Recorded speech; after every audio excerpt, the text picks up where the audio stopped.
welcome back to the channel. And we've just had Christmas, New Year. For me, it wasn't that long ago I had my birthday, back at the start of the winter. So I've had a lot of opportunity to receive gifts from people. I've been very, very lucky. Friends and family have bought me 17 books over that period, kind of from November through to January. I've been very, very lucky. I've got a selection of hardbacks and paperbacks to show you here today. This is kind of a gift book haul, if you would call it that. And we'll start with a few hardbacks. Firstly, I didn't realise this came in a hardback. I assumed this would be in a big trade paperback, but I have the Big Book of Cyberpunk Volume 1. Look at how beautiful that is. That is absolutely massive. I'm really, really happy to have this. Several kind of short stories and novellas in here, all cyberpunk themed. And there are a lot of authors in here that I haven't heard of, but there's also a lot of authors I had. Greg Bear's in here, Fitz Leiber's in here, William Gibson. So, you know, you've got some big hitters of the genre of cyberpunk in there, but also you've got a lot of like new authors, or maybe authors that, if you're like me and you haven't read a lot of cyberpunk, maybe unknown to you. The Big Book of Cyberpunk Volume 1. Yeah, it does what it says on the tin. It's a very big book and there's lots of cyberpunk in it. Another hardback that I received as a gift was Carmela by Sheridan Le Fanu. This is obviously the classic story that inspired Dracula. A very short novel. I wouldn't say quite a novella. It's about 160 pages in hardback, but quite a quick read. You could probably knock that out in a couple of days. Yeah, happy to have that. It's classic horror. I do like to read, as far as my horror reading goes, I do like to read a few classics, so that should be good. I was a little bit unaware that this was a planned thing. I don't know if this came out after the novels were released, but Memory, Sorrow and Fawn is a series that I'm looking to read in the coming years. And this is the prequel. It's Brothers of the Wind by Tad Williams. Again, a hardback. It's only about 260 pages, which doesn't sound that short, but when you consider a lot of Tad Williams books are very, very long, we're talking kind of 800 to 1,000 pages. Yeah, it is, for him, quite short. And those are the hardbacks I received as gifts. I also received what you might call a graphic novel or a comic, and that is Sandman Volume 1 by Neil Gaiman. This is a 30th anniversary collection of Sandman comics in, a bind-up. So that's very interesting. I received an indie novel, an independent novel. It was I believe it was the winner of SPFBO number 9, and that is Murder at Spindle Manor. I believe this won the actual whole competition, so I've heard it is very, very high quality novel. Yeah, I mean, from what I gather, it's a murder mystery, and I love murder mysteries. I read a fair bit of Poirot, which I really, really enjoy, so hopefully it gives me Poirot vibes, but we shall see. I also got some sci-fi novels. This large sci-fi novel here is about 780 pages, is Firefall by Peter Watts, kind of epic sci-fi.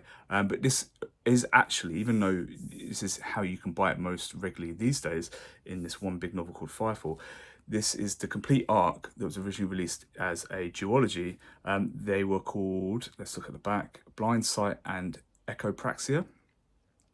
So Blind Sight is a very, very well-known novel by Peter Watts, and its sequel is also included in this bind-up. So very large.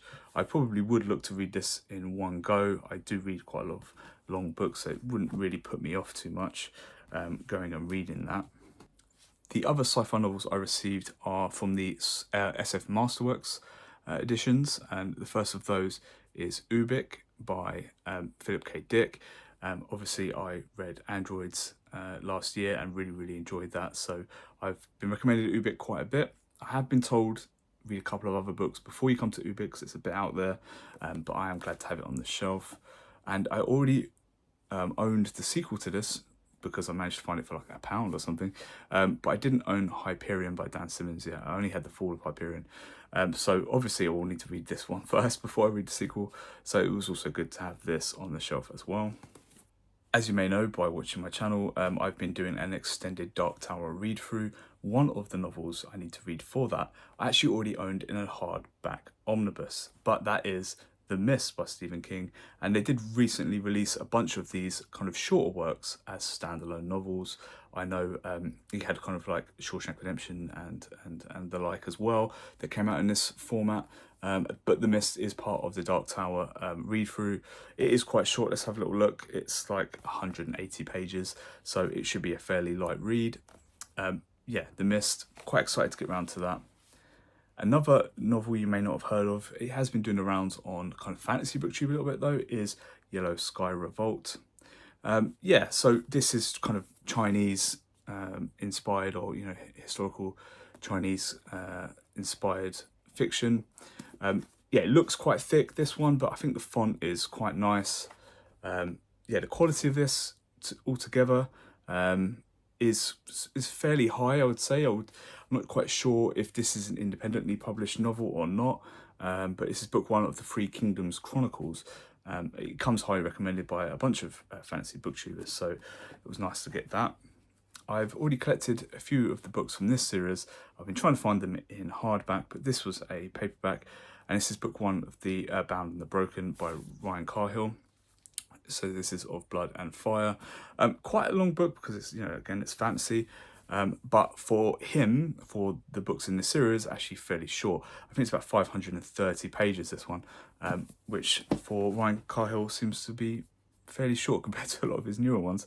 Another fantasy series that people kind of rave about is this one here by Richard Swan, and the first book being The Justice of Kings.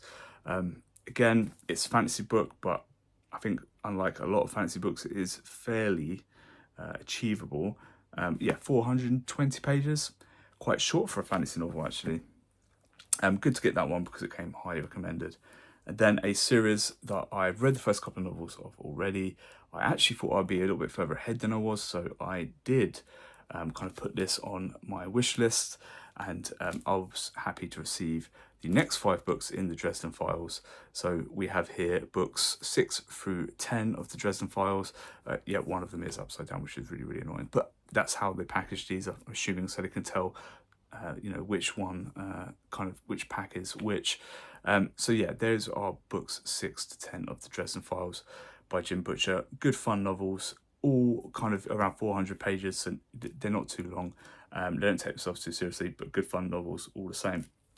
So 17 books I received as gifts over a period of kind of like 2.5 months, which is kind of crazy. So that has meant my shelves are quite tight. I may have to unhaul a few books, but it is nice to have a few of these novels on the shelf.